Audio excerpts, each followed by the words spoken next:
नमस्कार दोस्तों, मैं Parasnath life high study IAS में आपका स्वागत है। आज हम लोग राजा महेंद्र प्रताप सिंह राज्य विश्वविद्यालय अलीगढ़ के बीएड थर्ड सेमेस्टर एग्जाम 2023 जो 14 दिसंबर 2023 से एग्जाम होने जा रहा है, उसके लिए पेपर 305E अर्थात सामाजिक विज्ञान शिक्षण या पेडागोजी ऑफ सोशल स्टडीज का यूनिट फर्स्ट का प्रैक्टिस सेट 2 हल करेंगे। इसके टॉप 100 अति महत्वपूर्ण प्रश्न यहाँ से हल करेंगे। निश्चित रूप से एग्जाम में प्रश्नों के सेम टू सेम आने की संभावना है, इसलिए आप लोग वीडियो को पूरा देखिएगा। पहले यूनिट वाइज, उसके बाद फुल प्रैक्टिस सेट हल करेंगे।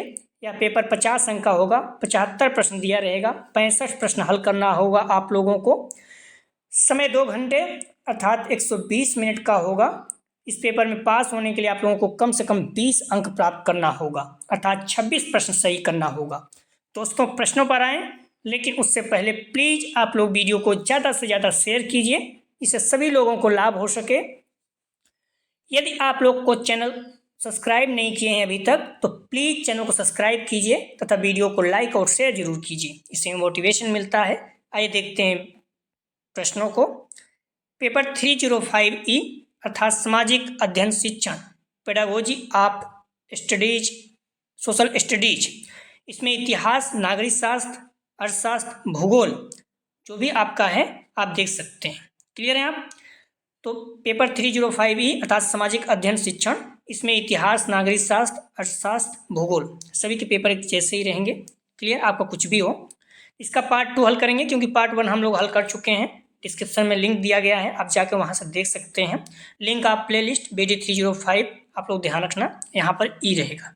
ठीक है, तो इस जगह पे यदि आप क्लिक करेंगे तो आपको ध्यान रखना प्लेलिस्ट में पहुंचा देगा, जहां पर सारी वीडियो आपको क्रम से मिल जाएगी। क्लियर? आइए देखते हैं प्रश्नों को। पहला प्रश्न है, सामाजिक अध्ययन के अध्यापक को विषय वस्तु के साथ साथ ज्ञान होना चाहिए। ए शिक्षण विधियों का बी, शिक्षक के उद्देश्यों का सी, शिक्षण तकनीकी का डी, इनमें से कोई नहीं। सही जवाब हो जाएगा ए, शिक्षण विधियों का। अगला प्रश्न है, ब्लूम टैक्सोनॉमी के अंतर्गत शिक्षा के कितने उद्देश्यों को निर्धारित किया गया है? सही जवाब हो जाएगा, ध्यान रखना, बी, 6। अगला प्रश्न है, ब्लूम टैक्सोनॉमी का निम्नलिखित में से शैक्षिक उद्देश्य कौन सा है? ए संश्लेषण, बी अनुप्रयोग, सी मूल्यांकन, डी उपयुक्त सभी। सही जवाब हो जाएगा डी, उपयुक्त सभी। संश्लेषण के विपरीत है, सही जवाब हो जाएगा 4 का, ध्यान रखना, डी, विश्लेषण। संश्लेषण मतलब होता है दो चीज़ों को जोड़ना, विश्लेषण मतलब होता है अलग करना। प्रश्न में देखिए, आप उसमें आता है विश्लेषण कीजिए, तो उसमें पॉजिटिव नेगेटिव दोनों पॉइंट बताना है। अगला प्रश्न है, ब्लूम की पाठ योजना निम्न में से किस पर आधारित है? सही जवाब हो जाएगा 5 का, ए, उद्देश्यों पर। अगला प्रश्न है, ब्लूम टैक्सोनॉमी के अंतर्गत मुख्य शैक्षिक उद्देश्य है? सही जवाब हो जाएगा डी, सभी, ज्ञान, मूल्यांकन, बोध, सभी। अगला प्रश्न है, विश्लेषण की योग्यता का विकास करने के लिए निम्न में से किस उद्देश्य को प्राप्त करना आवश्यक है? सही जवाब हो जाएगा 7 का, सी, ज्ञान, बोध, ज्ञान एवं बोध, अनुप्रयोग दोनों। अगला प्रश्न है, कक्षा का नेतृत्व कौन करता है? सही जवाब हो जाएगा 8 का, सी, कक्षा अध्यापक। अगला प्रश्न है, समन्वय उपागम में किन बातों पर जोर दिया जाता है? सही जवाब हो जाएगा 9 का, ध्यान रखना, डी, उपयुक्त सभी।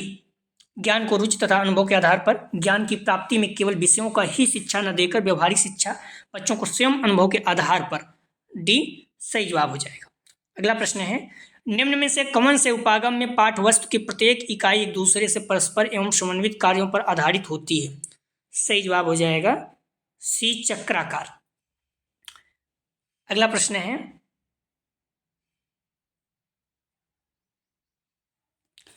सामान्य रूप से ऐसा उपागम जो किसी अभिक्रमित पाठ पुस्तक, शिक्षण मशीन या कंप्यूटर सॉफ्टवेयर तकनीक से प्राप्त किया जाता है वह कहलाता है? सही जवाब हो जाएगा ए, अभिक्रमित उपागम। अगला प्रश्न है, मॉरिसन द्वारा इकाई उपागम के पद हेतु दिए गए सोपानों में संगठन के बाद अगला पद कौन सा होगा? तो ध्यान रखना सही जवाब हो जाएगा 12 का ए अभिव्यक्ति। मॉरिसन द्वारा जो इकाई उपागम दिया गया है उसमें संगठन के बाद अगला पद कौन सा होता है, तो अभिव्यक्ति। इसमें जो भी क्रम है आप देख लीजिएगा, ठीक है। मॉरिसन ने इकाई योजना के 5 पदों का उल्लेख किया, जिसमें पहला क्या है, खोज या अन्वेषण कह सकते हो, कुछ भी कहो। दूसरा प्रस्तुति, तीसरा आत्मीकरण, चौथा संगठन, और 5वां जो है इसको कथन, अभिव्यक्ति, पठन, अनुवाचन, कुछ भी कह सकते हैं, ठीक है। तो संगठन के बाद क्या आता है, अभिव्यक्ति, ठीक है। और पहला इसमें कौन सा था, अन्वेषण या खोज। सभी पता होना चाहिए आपको क्रम से। अगला प्रश्न है, इकाई उपागम के जनक हैं, तो सही जवाब हो जाएगा 13 का, ध्यान रखना सी, H.C. मॉरिसन। मॉडल में अगर देखोगे तो इसका उत्तर ए दिया हुआ है, लेकिन जो कि गलत है। अगला प्रश्न ध्यान रखना, प्रोफेसर H.C. मॉरिसन शिकागो विश्वविद्यालय ने अपने शिक्षण मॉडल में 5 चरणों में वर्णन किया है। मॉरिसन के शिक्षण की योजना चक्रीय है। मॉरिसन ने शिक्षण के उनके चक्र चरण के लिए 5 चरण दिए हैं, ठीक है। अन्वेषण, प्रस्तुतिकरण, आत्मसातकरण, संगठन, पठन। अगला प्रश्न है, छात्रों के कौशल विकास से संबंधित कौन सा कथन सही नहीं है। सही जवाब हो जाएगा ए, प्रश्नों के उत्तर के माध्यम से लेखन कौशल का विकास। बाकी सभी सही है। कक्षा कार्य गृह कार्य के माध्यम से लेखन कौशल का विकास, अनुभव के माध्यम से पाठ कौशल का विकास, आदर्श वाचन के माध्यम से श्रवण कौशल का विकास, ये सभी हैं, ठीक है। लेकिन जो पहला है ये नहीं है, ये इसका सही जवाब है। अगला प्रश्न है, इस प्रश्न को ध्यान रखना, बार बार पूछा जाता है, महत्वपूर्ण है, मोस्ट इंपॉर्टेंट रखिएगा। पाठ्यक्रम कलाकार अर्थात अध्यापक के हाथ में वह साधन है। पाठ्यक्रम कलाकार अर्थात अध्यापक के हाथ में वह साधन है जिससे वह अपनी कक्षा में अपनी सामग्री अर्थात विद्यार्थी को अपने आदेश अर्थात उद्देश्य के अनुसार ढालता है, या कथन है। तो पाठ्यक्रम अध्यापक के हाथ में वह साधन है जिससे वह अपनी कक्षा में अपने विद्यार्थी को अपने उद्देश्य के अनुसार ढालता है। तो यह कथन किसका है, सही जवाब हो जाएगा डी, कनिंघम का। अगला प्रश्न है, पाठ योजना का क्या महत्व है। सही जवाब हो जाएगा, ध्यान रखना डी, बी, सी दोनों, ठीक है। पाठ योजना द्वारा अध्यापक को उचित एवं महत्वपूर्ण प्रश्न करने की प्रेरणा प्राप्त होती है। पाठ योजना अध्यापक के चिंतन में निश्चितता एवं नियमितता लाती है, ठीक है। तो बी और सी दोनों है। अगला प्रश्न है, उत्तम पाठ योजना की विशेषता क्या है। सही जवाब हो जाएगा 17 का, ध्यान रखना ए, पाठ योजना इस बात की सूचक होनी चाहिए कि हमें क्या पढ़ना है और कैसे पढ़ना है, ठीक। लचीलापन नहीं होना चाहिए, ये पॉइंट गलत है, ठीक है, ये पॉइंट गलत है, इसलिए लचीलापन होना चाहिए, सब कोई दिक्कत नहीं। ये सही जवाब है। अगला प्रश्न है, पाठ योजना के अंतर्गत पाठ्यक्रम विषय वस्तु किस प्रकार की होनी चाहिए। सही जवाब हो जाएगा 18 का सी, शिक्षार्थी केंद्रित। अगला प्रश्न है, बोध उद्देश्य के प्राप्ति हेतु निम्न में से कौन से प्रकार की पाठ वस्तु को प्रस्तुत किया जाता है। सही जवाब हो जाएगा 19 का सी, ए बी दोनों, तत्व व नियम सब दोनों। अगला प्रश्न है, ज्ञानात्मक पक्ष से संबंधित सबसे अंतिम होता है। सही जवाब हो जाएगा, ध्यान रखना ज्ञानात्मक पक्ष में कितने हैं, 6 हैं, इसमें सबसे अंतिम कौन सा है, तो डी, मूल्यांकन है, ठीक है। पहला कौन सा है, ज्ञान है। इस पॉइंट को आप ध्यान रखना, क्रम से याद रखना। ज्ञानात्मक पक्ष का वर्गीकरण बेस ब्लूम ने किया था, ठीक है, 1956 में, सन भी याद रखना। इसका संबंध सूचनाओं के एकीकरण से है, ठीक है। तो इसमें देख लीजिएगा, पहला क्या है, ज्ञान, बोध, अनुप्रयोग, विश्लेषण, संश्लेषण, मूल्यांकन। सबसे लास्ट क्या है, मूल्यांकन। सबसे पहला क्या है, ज्ञान। सभी क्रम से आपको पता होना चाहिए। अगला प्रश्न है,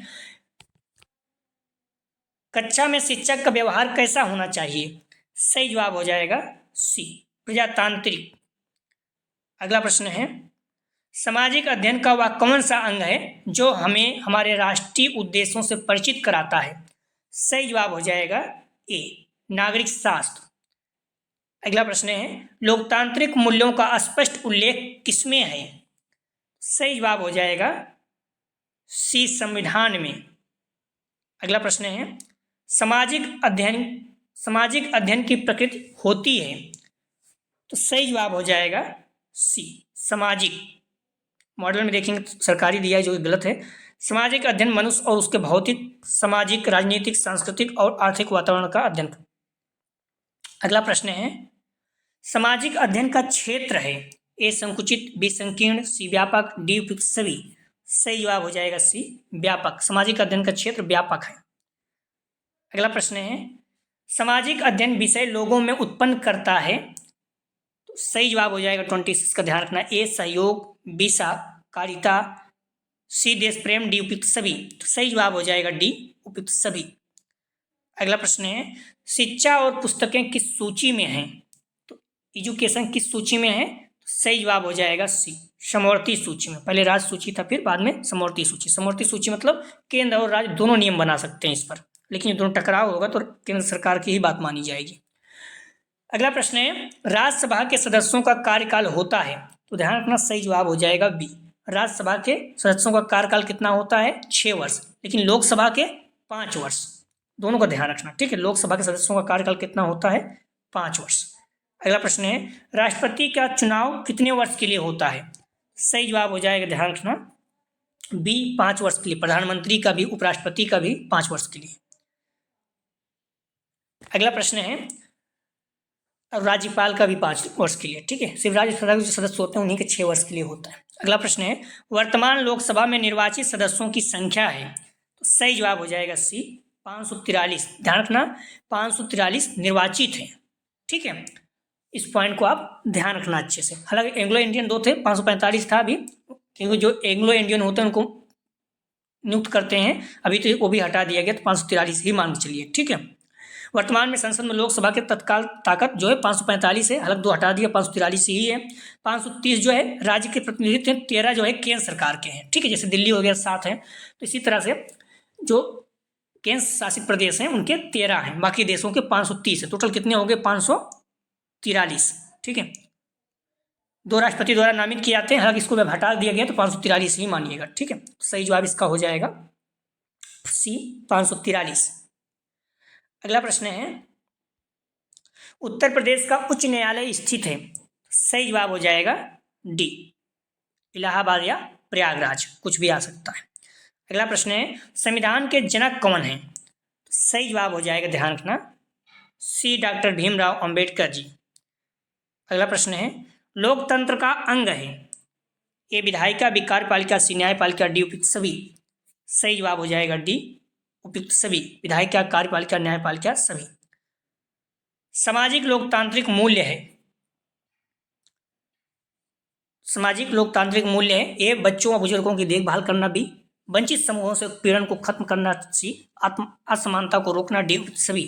सही जवाब हो जाएगा डी, उपयुक्त सभी। अगला प्रश्न है, सर्वोच्च न्यायालय के न्यायाधीशों की नियुक्ति कौन करता है। सही जवाब हो जाएगा, ध्यान रखना, सी, राष्ट्रपति। अगला प्रश्न है, भारत में उच्च न्यायालयों की संख्या है। तो वर्तमान में ध्यान रखना, भारत में उच्च न्यायालय कितने हैं। सही जवाब हो जाएगा डी, 25, ठीक है। अगर 24 रहेगा, 25 मान लीजिए, नहीं तो 24 कीजिएगा, क्योंकि आंध्र प्रदेश, ध्यान रखना, और तेलंगाना दोनों जब बने थे तो 24 पहले हुआ, भी बाद में आंध्र प्रदेश में बना और 25 हो गया। तो इसमें उच्च न्यायालय कितने हैं भारत में, 25, और एक जो है सर्वोच्च न्यायालय है, ठीक है, दिल्ली में। तो अगर 25 नहीं है तो 24 करना, लेकिन अगर 25 रहेगा तो 25 कीजिएगा, ठीक है। पहले बाद में 24 थे, 2019 में 1 जनवरी 25 बन गया आंध्र प्रदेश में। कब बना, 1 जनवरी 2019 में, ठीक है, 1 जनवरी 2019 में। प्रजातंत्र का गुण है, ए नैतिक गुणों का विकास करना, बी उन्नति का समान अवसर, सी समानता के समान अवसर, डी उपयुक्त सभी। सही जवाब हो जाएगा डी, उपयुक्त सभी। अगला प्रश्न है, सामाजिक विज्ञान कैसा कार्य करता है। सही जवाब हो जाएगा 38 का सी, ए बी दोनों, सार्थक और सामाजिक। अगला प्रश्न है, लोकतंत्र का मूल्य है। सही जवाब हो जाएगा, ध्यान 39 का, ए न्याय, बी समानता, सी स्वतंत्रता। तो न्याय, समानता और स्वतंत्रता, डी उपयुक्त सभी हो जाएगा। अगला प्रश्न है, लोकतंत्र का प्रकार है। ए प्रत्यक्ष लोकतंत्र, बी इलेक्ट्रॉनिक लोकतंत्र, सी सहभागी लोकतंत्र, डी उपयुक्त सभी। सही जवाब हो जाएगा डी, उपयुक्त सभी। अगला प्रश्न है लोकतंत्र का तत्व है। सही जवाब हो जाएगा 41 का, ध्यान रखना डी उपयुक्त सभी, लोगों की भागीदारी, समानता एवं न्याय, संघर्ष के समाधान सभी। अगला प्रश्न है सरकार का स्वरूप कैसा है। सही जवाब हो जाएगा 42 का डी उपयुक्त सभी। लोकतंत्र कुलीन तंत्र निरंकुश सभी होता है। अगला प्रश्न है भारत में पहले लोकतांत्रिक देश रहे हैं, भारत से पहले लोकतांत्रिक देश रहे हैं। सही जवाब हो जाएगा सी, ए बी दोनों, ग्रीस और ब्रिटेन दोनों। अगला प्रश्न है लोकतंत्र का मूल तत्व क्या है। ए कर्तव्य पालन, बी लोगों का राज्य, सी चुनाव, डी उपयुक्त सभी। सही जवाब हो जाएगा डी उपयुक्त सभी। अगला प्रश्न है सामाजिक अध्ययन पाठ्यक्रम में प्रोजेक्ट कार्य देने का कारण है। सामाजिक अध्ययन पाठ्यक्रम में प्रोजेक्ट कार्य देने का कारण है। तो सही जवाब हो जाएगा 45 का ए, विद्यालय शिक्षा को सामाजिक वास्तविकता से जोड़ना। अगला प्रश्न है परियोजना कार्य महत्वपूर्ण होता है। सही जवाब हो जाएगा 46 का सी, करके सीखने का महत्वपूर्ण तरीका है। अगला प्रश्न है पाठ्यक्रम के क्षेत्र में शामिल है।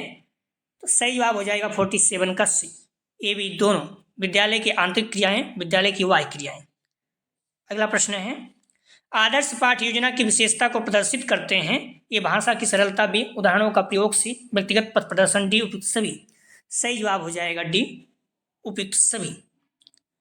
अगला प्रश्न है राष्ट्रीय स्तर पर विद्यालय के पाठ्यक्रम को तैयार करता है। सही जवाब हो जाएगा 49 का ए, NCERT। अगला प्रश्न है बच्चे की शिक्षा का स्थान है। सही जवाब हो जाएगा ए, स्कूल, समाज और घर।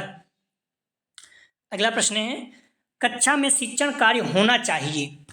सही जवाब हो जाएगा बी, पारस्परिक क्रिया द्वारा। अगला प्रश्न है भारत में लोकतंत्र है, तो कैसा लोकतंत्र है। सही जवाब हो जाएगा सी, अप्रत्यक्ष लोकतंत्र महत्वपूर्ण है। अगला प्रश्न है लोकतंत्र सरकार का सबसे अच्छा स्वरूप है क्योंकि ए वित्तीय अधिकार प्राप्त होते हैं, बी जनता को अपना शासक चुनने का अधिकार होता है, सी लोकतंत्र स्वतंत्र रहते हैं, डी सभी। सही जवाब हो जाएगा 53 का बी। ध्यान रखना लोकतंत्र सरकार का सबसे अच्छा स्वरूप है। 53 का ध्यान रखना आप लोग। ए वित्तीय अधिकार प्राप्त होता है, बी जनता को अपना शासक चुनने का अधिकार होता है, सी लोग स्वतंत्र होते रहते हैं, डी उपयुक्त सभी। तो लोकतंत्र सरकार का सबसे अच्छा स्वरूप क्या है, जनता को अपना शासक चुनने का अधिकार होता है। ठीक है, बाकी कई जो राजतंत्र होता है वहाँ भी कई वित्तीय अधिकार प्राप्त होता है, ऐसा नहीं है जहाँ पर लोकतंत्र नहीं है वहाँ पर भी। लेकिन सबसे बेहतर स्वरूप है वो क्या है, जनता को अपना शासक चुनने का अधिकार होता है। ठीक हो, ये चीज़ें हैं, बाकी सबसे अच्छा है। बाकी तो सारी चीज़ें हैं, वित्तीय अधिकार भी होता है, लोग स्वतंत्र भी रहते हैं, लेकिन ये सबसे अच्छा स्वरूप है वो क्या है, जनता को अपना शासक चुनने का अधिकार है। अगला प्रश्न है सामाजिक अध्ययन विषय के लक्ष्य होते हैं। सही जवाब हो जाएगा 54 का ए, आदर्शवादी। अगला प्रश्न है लक्ष्य पूर्व निर्धारित साक्ष्य होता है जो किसी कार्य या क्रिया का मार्गदर्शन करता है या कथन है। सही जवाब हो जाएगा ए, कार्टर बी गुड। अगला प्रश्न है सामाजिक अध्ययन विषय के लक्ष्य का क्षेत्र होता है। सही जवाब हो जाएगा ए, व्यापक। सामाजिक अध्ययन विषय का उद्देश्य होता है। सही जवाब हो जाएगा, ध्यान रखना 57 का ए, व्यवहारिक। अलग सैद्धांतिक भी होता है, लेकिन दोनों है तो दोनों कीजिए, नहीं तो व्यवहारिक कीजिए। दोनों अगर अलग अलग है तो व्यवहारिक कीजिएगा, व्यवहारिक और सैद्धांतिक दोनों होता है। अगला प्रश्न है सामाजिक अध्ययन के अंतर्गत किसका अध्ययन किया जाता है। सही जवाब हो जाएगा 58 का, ध्यान रखना ए, मानवीय समस्याओं का, बी मानवीय संबंधों का, सी समसामाजिक संबंधों का। सही जवाब हो जाएगा 58 का, ध्यान रखना आप लोग, डी उपयुक्त सभी। अगला प्रश्न है शिक्षा में उद्देश्यों का वर्गीकरण निम्नलिखित में से किसके द्वारा किया गया। सही जवाब हो जाएगा ए, BS ब्लूम द्वारा। अगला प्रश्न है सामाजिक अध्ययन का वह कौन सा अंग है जो हमें हमारे राष्ट्रीय उद्देश्यों से परिचित कराता है। सही जवाब हो जाएगा ए, नागरिक शास्त्र। अगला प्रश्न है, कोठारी आयोग की सिफारिश पर किसकी स्थापना की गई और कब? सही जवाब हो जाएगा बी, NCERT 1961। अगला प्रश्न है, सामाजिक अध्ययन कार्य करता है। सही जवाब हो जाएगा CAB, दोनों, अनुदेशात्मक निर्देशात्मक दोनों। अगला प्रश्न है, सामाजिक अध्ययन विशेष माध्यमिक स्तर पर छात्रों में विकास करता है। सही जवाब हो जाएगा ए, मानसिक विकास। अगला प्रश्न है, सामाजिक अध्ययन विषय की प्रकृति होती है। सही जवाब हो जाएगा CAB, दोनों, एकीकृत समन्वित दोनों। अगला प्रश्न है, भारत में प्रत्यक्ष लोकतंत्र का उदाहरण है। सही जवाब हो जाएगा 65 का ए, ग्राम सभा, जो ग्राम पंचायत होता है। प्लीज आप लोग वीडियो को लाइक और शेयर जरूर करें। वीडियो को लाइक तो आप लोग अगर आए हैं तो जरूर क्लिक करके जाया करें। अगला प्रश्न है, लोकतंत्र का महत्व इसलिए है क्योंकि वह, तो ध्यान रखना, ए, धार्मिक स्वतंत्रता और धार्मिक अधिकारों को बढ़ावा देता है। बी, अधिक सुरक्षित, स्थिर और समृद्धि वैश्विक क्षेत्र बनाने में सहायता करता है। CAB, दोनों, डी में से कोई नहीं। सही जवाब हो जाएगा CAB, दोनों। अगला प्रश्न है, नागरिक शास्त्र को आंतरिक विज्ञान की तरह माना या कथन किसका है? सही जवाब हो जाएगा D, Lord bright, Lord Bryce, Lord Bryce. अगला प्रश्न है, किस बात का ज्ञान होना आवश्यक है किसी विषय के क्षेत्र को जानने के लिए?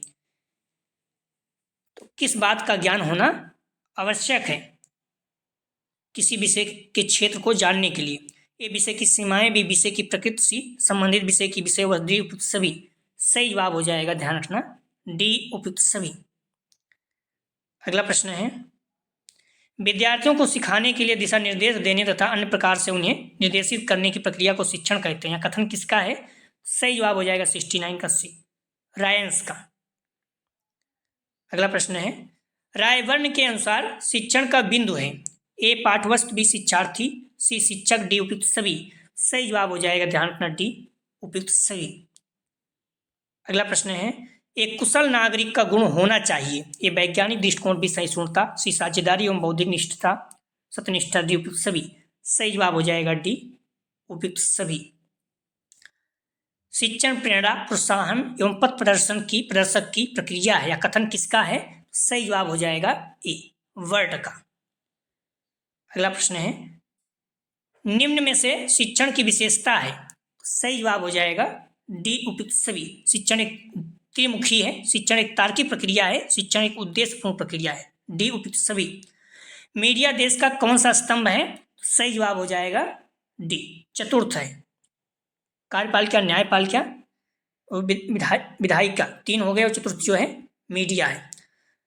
संसार का सबसे छोटा लोकतांत्रिक देश कौन सा है? सही जवाब हो जाएगा 75 का ए, नाउरू। नाउरू दुनिया का सबसे छोटा द्वीप है, इसका क्षेत्र केवल 21 किलोमीटर है, ठीक है। यह विश्व का सबसे छोटा स्वतंत्र राज्य और दुनिया में सिर्फ एकमात्र गणतांत्रिक राष्ट्र है जिसकी कोई राजधानी नहीं है। अगला प्रश्न है, लोकतंत्र का दोष क्या है या भ्रष्टाचार को उकसाता है? बी, या सार्वजनिक जन समुदाय समय और दुरुपयोग को अनुमति दे सकता है। सही जवाब हो जाएगा, ध्यान रखना, 76 का सी, ए और बी दोनों। लोकतंत्र का दोष मतलब अच्छाई तो बहुत सी है लेकिन दोष भी है कुछ है, भ्रष्टाचार भी कभी कभी बढ़ जाता है। लोग क्वेश्चन पूछते, देख ही रहे हैं आप लोग किस तरह से हो रहा है। अगला प्रश्न है, लोकतंत्र का चौथा आधार क्या है? सही जवाब हो जाएगा ए, पत्रकारिता। कार्यपालिका, न्यायपालिका, विधायिका जो है ये तीन है, चौथा पत्रकारिता है। अगला प्रश्न है, विश्व में प्रथम लोकतंत्र कहाँ था? सही जवाब हो जाएगा सी, ग्रेट ब्रिटेन। अगला प्रश्न है, एक सामाजिक अध्ययन अध्यापक का निम्न में से कौन सा लक्ष्य होना चाहिए? सही जवाब हो जाएगा डी, सापेक्ष महत्व का निर्माण करना। अगला प्रश्न है, सामाजिक अध्ययन एवं सामाजिक विज्ञान का अध्ययन कौन से छात्र करते हैं? सही जवाब हो जाएगा ए, माध्यमिक स्तर, विश्वविद्यालय स्तर। अगला प्रश्न है, सामाजिक अध्ययन के जनक कौन हैं? सही जवाब हो जाएगा ए, डेविड एमिल दुर्खीम। दुर्खेम को व्यवहारिक सामाजिक अनुसंधान की नींव रखने उन्नति कार्य के लिए सामाजिक विज्ञान या समाजशास्त्र का जनक माना जाता है। अगला प्रश्न है, सामाजिक विज्ञान किससे संबंधित है? सही जवाब हो जाएगा, ध्यान रखना, 82 का सी, ए बी दोनों, मानव और समाज दोनों से। अगला प्रश्न है, सामाजिक अध्ययन का मुख्य केंद्र बिंदु है? सही जवाब हो जाएगा ए, मानव। ठीक है, मुख्य क्या है? मानव है, मानव समाज दोनों है, लेकिन जो सामाजिक मुख्य केंद्र बिंदु अगर मान रहा है तो मानव है। ठीक है, नागरिक है, इस पॉइंट को आप ध्यान रखना। अगला प्रश्न है,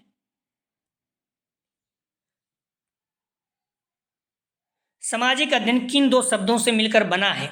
सही जवाब हो जाएगा T4 का सी, सामाजिक तथा अध्ययन से। अगला प्रश्न है, सामाजिक अध्ययन तथा सामाजिक विज्ञान में क्या अंतर है? सही जवाब हो जाएगा 85 का, ध्यान रखना, डी सभी है, या मानव जीवन के प्रायोगिक भाग तथा सैद्धांतिक भाग से संबंधित है। सामाजिक अध्ययन का उद्देश्य व्यक्ति के अच्छे नागरिक के रूप में विकास करना है, जबकि सामाजिक विज्ञान का उद्देश्य ज्ञान प्रदान करना है। क्लियर? सामाजिक अध्ययन अनिवार्य विषय है, जबकि सामाजिक विज्ञान ऐच्छिक, मतलब आप विकल्प के रूप में है, रखिए या ना रखिए। अगला प्रश्न है, सामाजिक अध्ययन एवं सामाजिक विज्ञान किस प्रकार का ज्ञान प्रदान कर सकते हैं? सामाजिक अध्ययन एवं सामाजिक विज्ञान किस प्रकार के ज्ञान प्रदान करते हैं? तो सही जवाब हो जाएगा सी, ए बी दोनों, एक ही विषय का ज्ञान माध्यमिक स्तर, विषय क्षेत्रों के विभिन्न प्रकार से ज्ञान उच्चतर स्तर पर। अगला प्रश्न है, सामाजिक अध्ययन किन विषयों में पढ़ाया जाता है? सही जवाब हो जाएगा 87 का ए, माध्यमिक कक्षाओं में। सामाजिक विज्ञान पढ़ाया जाता है, तो सही जवाब हो जाएगा 88 का ए, उच्च कक्षाओं में। अगला प्रश्न है, सामाजिक विज्ञान स्वतंत्र विषय ना होकर कई विषयों का मिश्रण है? सही जवाब हो जाएगा डी, उपयुक्त सभी, इतिहास, अर्थशास्त्र, भूगोल, राजनीति विज्ञान, नागरिक शास्त्र सभी है। ठीक है, सामाजिक विज्ञान जिसमें भूगोल, इतिहास, नागरिक शास्त्र, राजनीति शास्त्र, समाज शास्त्र, दर्शन शास्त्र, नीति शास्त्र सभी आते हैं। अगला प्रश्न है, सामाजिक अध्ययन विषय का क्या अर्थ है? तो सही जवाब हो जाएगा सी, ए बी दोनों, प्राप्त ज्ञान को व्यवहारिक रूप में जीवन प्रयुक्त करना, मनुष्यों द्वारा अध्ययन। अगला प्रश्न है, सामाजिक अध्ययन और सामाजिक विज्ञान का केंद्र बिंदु क्या है? तो सही जवाब हो जाएगा, ध्यान रखना, 91 का सही जवाब हो जाएगा ए, मानव क्रियाओं खोज और प्रयोग। अगला प्रश्न है, ध्यान रखना, कुछ प्रश्न है, आप लोग इसका जवाब जरूर दीजिएगा। सामाजिक अध्ययन को स्वतंत्र विषय के रूप में कब स्वीकार किया गया? तो ए सन 1920, बी सन 1918, सन 1916, सन 1919। दूसरा प्रश्न है, सामाजिक अध्ययन को बढ़ावा दिया जाता है, ए नागरिकता, सामाजिक अध्ययन में बढ़ावा दिया जाता है नागरिकता को बी, समाज को सी, समाज के निम्न वर्ग को डी, उपयुक्त सभी को। अगला प्रश्न है, लोकतांत्रिक मूल्यों का स्पष्ट उल्लेख किसमें है? ए विचारों में, बी देश में, सी शिक्षा में, डी संविधान में। अगला प्रश्न है, भारतीय प्रजातंत्र के जनक हैं? ए महात्मा गांधी, बी जवाहरलाल नेहरू, सी लाला लाजपत राय, डी डॉक्टर भीमराव अम्बेडकर। अगला प्रश्न है, सामाजिक अध्ययन का क्षेत्र कैसा होता है? सामाजिक विज्ञान का क्षेत्र भी बताइए। ए संकुचित, व्यापक, बी विस्तृत, सीमित, सी ए बी दोनों, डी इनमें से कोई नहीं। आप लोग ध्यान रखना, डिस्क्रिप्शन में जाकर इस जगह क्लिक करेंगे तो आप प्लेलिस्ट में पहुंच जाएंगे। प्लीज़ वीडियो को लाइक और शेयर कीजिए। अगला जो हम लोग टेस्ट देखेंगे 305E का ही सामाजिक अध्ययन का, इतिहास, नागरिक शास्त्र, अर्थशास्त्र, भूगोल का, इसका यूनिट 2 का पार्ट 1 देखेंगे। ठीक है, तो प्लीज़ वीडियो को लाइक और शेयर कीजिए। कॉलेज ग्रुप दोस्त यार जो भी हैं, निवेदन है वीडियो को आप लोग लाइक जरूर किया करें अपने हर कॉलेज में, और जो बच्चे उनको भी बताएं इस चैनल के बारे में। तो आप लोग अच्छे से मेहनत कीजिए, जो भी समय बचा हुआ है रिवीजन कीजिए, बार बार प्रैक्टिस से हल करिए। प्लीज़ वीडियो को लाइक और शेयर कीजिए। वीडियो देखने के लिए धन्यवाद दोस्तों।